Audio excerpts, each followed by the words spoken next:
Hi hello welcome to my YouTube channel. ഇന്ന് ഞങ്ങൾ ബാംഗ്ലൂരിൽ നിന്ന് തിരിച്ചു പോവാണ്. വൈകുന്നേരമാണ് ട്രെയിൻ. അപ്പോൾ രമേഷും കൂടെ വരുന്നുണ്ട്. അപ്പോൾ 3 ദിവസത്തേക്ക് രമേഷ് നാട്ടിലുണ്ട്. പിന്നെന്താ, ഇന്ന് അങ്ങനെ പ്രത്യേകിച്ച് പരിപാടികളൊന്നുമില്ല. ഉച്ചയ്ക്ക് ശേഷം ലുലു മോൾ കാണാൻ പോകണം. ഫുഡിങ് ഒക്കെ ഇന്ന് വീട്ടിൽ തന്നെയാണ്. മത്തി വറുത്തതും പിന്നെ തൃശ്ശൂർക്കാരുടെ ദേശീയ കറിയായ പരിപ്പ് കുത്തി കാച്ചതൊക്കെയാണ്. രമേഷിൻ്റെ ഒരു ഗിത്താർ അവിടെ ഇരിക്കുന്നുണ്ടായിരുന്നു. അപ്പം ഞാൻ വിചാരിച്ചു എന്നാൽ അത് വെച്ച് കുറച്ച് ഷോയൊക്കെ കാണിക്കാമെന്ന്.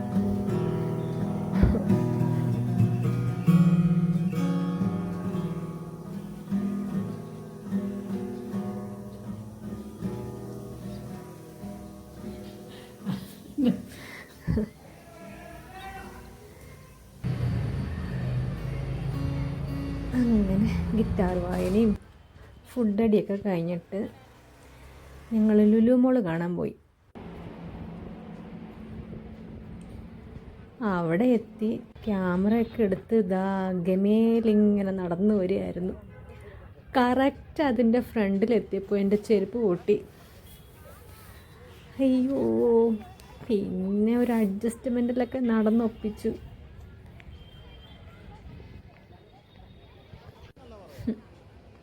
പിന്നെ ചെരുപ്പ് വാങ്ങിച്ചിട്ടാകാം അടുത്ത പരിപാടി. അങ്ങനെ നിന്ന് ഒരെണ്ണം ഇഷ്ടപ്പെട്ടു. എനിക്കാണെങ്കിൽ ചെരുപ്പും ഡ്രസ്സൊക്കെ ഇഷ്ടപ്പെട്ട് വരണമെങ്കിൽ കുറച്ചധികം സമയമെടുക്കും. എന്നിട്ട് പിന്നെന്താ അവിടെയൊക്കെ നടന്ന് കണ്ടു. അങ്ങനെ പർച്ചേസിംഗ് ഒന്നും നടത്തിയില്ല, ജസ്റ്റ് അവിടെയൊക്കെ എല്ലാം നടന്നിങ്ങനെ കണ്ടു. ക്രിസ്മസിൻ്റെ ഡെക്കോറൊക്കെ ഉണ്ടായിരുന്നു കേട്ടോ അവിടെ. രമേഷ് എല്ലാ മാസവും വീട്ടിലോട്ട് വരും. അപ്പോൾ ആവശ്യമുള്ള സാധനങ്ങളും ഡ്രസ്സൊക്കെ ഇങ്ങനെ വരുമ്പോൾ കൊണ്ടുവരും. അപ്പോൾ പിന്നെ അങ്ങനെ ഒരു കാര്യമായി പർച്ചേസിങ്ങിൻ്റെ ആവശ്യം അങ്ങനെ ഇല്ല. ഞങ്ങൾ ആ പോയ ഒരു സമയത്തിൻ്റെ ആണെന്ന് തോന്നുന്നു. അങ്ങനെ വലിയ തിരക്കൊന്നും അങ്ങനെ തോന്നിയില്ല. 3 മണി നേരത്തെ കണ്ട് ഞങ്ങൾ പോയത്. അപ്പോൾ ആ സമയത്ത് അങ്ങനെ വലിയ തിരക്കൊന്നും ഉണ്ടായിരുന്നില്ല. ഈവനിങ് സമയത്തൊക്കെ ആയിരിക്കും തിരക്കൊക്കെ. പിന്നെ സൂപ്പർ മാർക്കറ്റിൽ കയറി അമ്മയുടെ നട്ട്സും സീഡ്സൊക്കെ തീർന്നിരിക്കുകയായിരുന്നു. അതൊക്കെ വാങ്ങി. പിന്നെ അവിടെ വെച്ചിട്ട് രമേഷിൻ്റെ ഒരു ഫ്രണ്ടിനെ കണ്ടു കേട്ടോ, ഷൈനേഷ് ആൻഡ് ഫാമിലി. അവരോട് പർച്ചേസ് ചെയ്തുകൊണ്ടിരിക്കുകയായിരുന്നു. അപ്പോൾ ഞങ്ങളവിടെ വന്നിട്ടുണ്ട് എന്ന് പറഞ്ഞപ്പോൾ അങ്ങനെ കാണാൻ വന്നു, വർത്താനമൊക്കെ പറഞ്ഞു.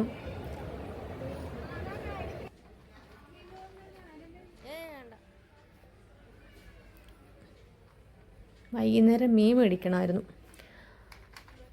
അങ്ങനെ അതൊക്കെ വാങ്ങിച്ചു. ഞങ്ങൾ ഇറങ്ങാൻ നേരത്തെ നല്ല മഴ. പിന്നെ മഴ തോരാൻ കുറച്ച് വെയിറ്റ് ചെയ്തു. അപ്പോൾ വേഗം ഇറങ്ങണമെന്ന് പറഞ്ഞ് വീട്ടിൽ ചെന്നിട്ട് വേഗം ഇറങ്ങണം, മഴയാണെങ്കിൽ ഓട്ടോയും ടാക്സിയൊക്കെ കിട്ടാൻ പാടാവും, ബ്ലോക്കൊക്കെ കാണുമെന്ന് പറഞ്ഞു. അങ്ങനെ ഞങ്ങൾ വേഗം അവിടെ നിന്ന് ഇറങ്ങി. അങ്ങനെ ബാംഗ്ലൂർ ലുലു മോൾ കണ്ടു.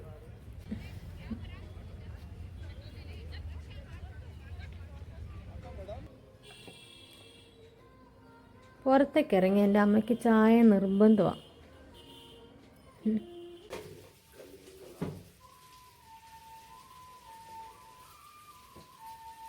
ചുമന്ന കോര വാങ്ങിച്ചിട്ടുണ്ടായിരുന്നു ലുലുന്ന്. അപ്പോൾ അത് വറുക്കായിരുന്നു.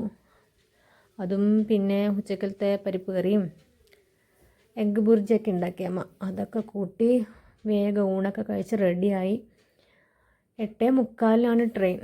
അപ്പോൾ ഒരു 7:45 ഞങ്ങൾ ഇറങ്ങി. അങ്ങനെ ബാംഗ്ലൂരിനോട് വിട പറയുകയാണ്.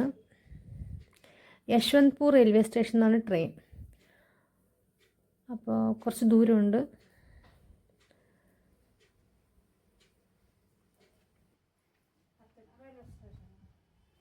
എല്ലാവരും വിചാരിക്കുന്നുണ്ടാവും ബാംഗ്ലൂർ പോയിട്ട് വേറെയും സ്ഥലങ്ങളൊക്കെ ഉണ്ടല്ലോ എന്തേ കാണാഞ്ഞെന്ന്. അങ്ങനൊരു ബാംഗ്ലൂർ എക്സ്പ്ലോർ ചെയ്യാൻ വേണ്ടിയിട്ട് പോയതല്ല, രമേഷിൻ്റെ അടുത്ത് നിൽക്കാനും വീടൊക്കെ കാണാനൊക്കെയാണ് പോയത്. ഒരു വിധപ്പെട്ട സ്ഥലങ്ങളൊക്കെ ഞാൻ ഒരിക്കൽ കോളേജിൽ നിന്ന് ട്രിപ്പായിട്ട് വന്നിട്ട് അങ്ങനെ കണ്ടിട്ടുണ്ട്. ആ സെയിം സ്ഥലങ്ങളൊക്കെ തന്നെ അച്ഛനും അമ്മയും ഒരിക്കൽ രമേഷിൻ്റെ അടുത്ത് വന്നിട്ട് കണ്ടു. അങ്ങനെ യശ്വന്ത്പൂർ റെയിൽവേ സ്റ്റേഷനിലെത്തി. അവിടെ ആകെ പണിയൊക്കെ നടക്കുമായിരുന്നു. അപ്പോൾ ആകെ അതിൻ്റെ ബഹളവും ഒക്കെ ആയിരുന്നു.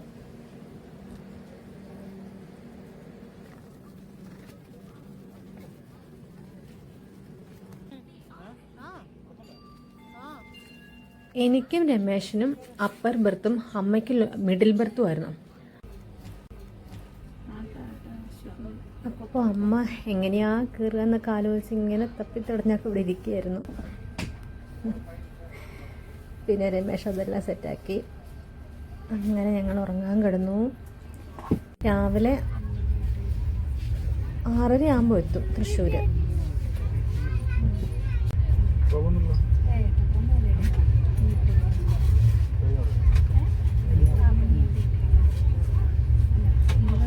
ഞങ്ങളൊരു 5:30 ആയപ്പോൾ എണീറ്റു. നന്നായിട്ട് ഉറങ്ങി. നല്ല ക്ഷീണം ഉണ്ടായിരുന്നു. എങ്ങാനും പൂങ്കുന്ന റെയിൽവേ സ്റ്റേഷനിൽ നിർത്തുകയാണെങ്കിൽ ഇറങ്ങാമെന്ന് വിചാരിച്ചു. അപ്പോൾ കുറച്ചും കൂടി വീടിനടുത്താണ്. പൂങ്കുന്നത്ത് സ്റ്റോപ്പൊന്നുമില്ല. നിർത്തിയ പെട്ടെന്ന് ഇറങ്ങാമെന്ന് വിചാരിച്ചു. അങ്ങനെ റെഡിയായി വന്ന് നിൽക്കുകയാണ്. അപ്പോൾ എന്തോ ഭാഗ്യത്തിനോട് നിർത്തി. അങ്ങനെ പിന്നെ അവിടെ ഞങ്ങളൊരു ഓട്ടോയ്ക്ക് വീട്ടിലോട്ട് പോയി. നല്ല യാത്രയായിരുന്നു. അങ്ങോട്ടും ഇങ്ങോട്ടുമുള്ള യാത്രയൊക്കെ അടിപൊളിയായിരുന്നു. കുഴപ്പമൊന്നും ഉണ്ടായില്ല.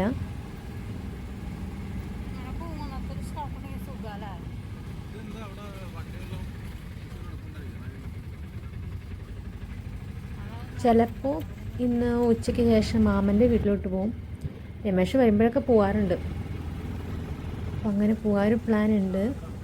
അങ്ങനെ ഇതാ വീട്ടിലെത്തി. ഞങ്ങളുടെ റാണി പൂച്ച ഞങ്ങൾ ആരും കാണാതെ വിഷമിച്ചിരിക്കുകയായിരുന്നു എന്ന് പറഞ്ഞു വെച്ച്. ആ പൂച്ചയ്ക്ക് ഞങ്ങളെല്ലാവരും വീട്ടിൽ തന്നെ വേണം. അപ്പോൾ അത്രയേ ഉള്ളൂ. അടുത്തൊരു വീഡിയോ ആയിട്ട് കാണാം. ബൈ.